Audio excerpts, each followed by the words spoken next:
నమస్తే, welcome to Andhraprabha. నేను రాణా ప్రతాప్. తెలంగాణలో అసెంబ్లీ ఎలక్షన్స్ కంప్లీట్ అయిపోయిన తర్వాత కేంద్ర ఎన్నికల సంఘం ఇంకో ఎలక్షన్స్కి నోటిఫికేషన్ విడుదల చేసింది. అది ఏదంటే తెలంగాణలో ఖాళీ ఉన్న 2 ఎమ్మెల్సీ ఎలక్షన్స్కి సంబంధించిన నోటిఫికేషన్ విడుదల చేసింది. ఏదైతే కడియం శ్రీహరి అండ్ పాడి కౌశిక్ రెడ్డి వీరిద్దరు ఎమ్మెల్సీగా ఉన్నప్పుడు అసెంబ్లీ ఎలక్షన్లో గెలిచి ఎమ్మెల్యేలు అయ్యారు. సో ఈ నేపథ్యంలో వాళ్ళిద్దరూ రాజీనామా డిసెంబర్ 9వ తారీఖున రాజీనామా చేశారు వాళ్ళ ఎమ్మెల్సీ పదవులకు. సో వాళ్ళ గడువు వచ్చేసి మనకి నవంబర్ 30 నవంబర్ 2027 వరకు ఉండగా సో వాళ్ళు ఈ లోపే డిసెంబర్ 9వ తారీఖున రాజీనామా చేసేసారు వాళ్ళ పదవులకి.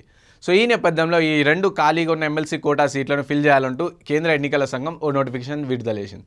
సో నోటిఫికేషన్ ఎలా ఉండిందంటే, సో ఇప్పుడు కొత్త నోటిఫికేషన్స్ వచ్చేసి జనవరి 11 తారీఖు 2024లో నోటిఫికేషన్ అనేది రిలీజ్ అవుతుంది అనమాట ఎమ్మెల్సీకి సంబంధించి.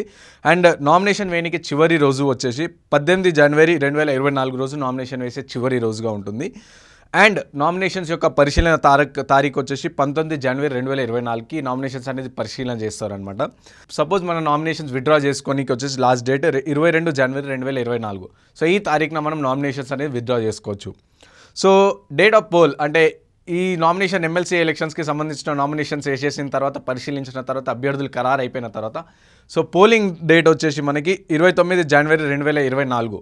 సో సోమవారం రోజున పోలింగ్ డేట్ ఉంటుంది. అండ్ పోలింగ్ సమయం వచ్చేసి పొద్దున 9 గంటల నుంచి సాయంత్రం 4 గంటల వరకు పోలింగ్ టైం అనేది ఉంది.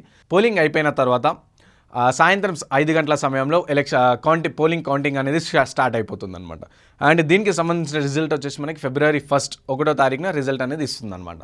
సో చూడాలి ఈ 2 తెలంగాణలో ఏదైతే ఎమ్మెల్సీ కోటా సీట్స్ అనేది ఖాళీ ఉన్నాయో సో దాంట్లో ఎవరెవరు నామినేషన్స్ ఇస్తారో ఎవరు గెలుస్తారో ఫిబ్రవరి 1న తెలుస్తుంది. సో ఆ అప్డేట్ కూడా ఎక్స్క్లూజివ్గా ఆంధ్రప్రభలో ఇస్తాం. సో ఇలాంటి మరిన్ని న్యూస్ కోసం ఫాలో అవుతుండని ఆంధ్రప్రభ.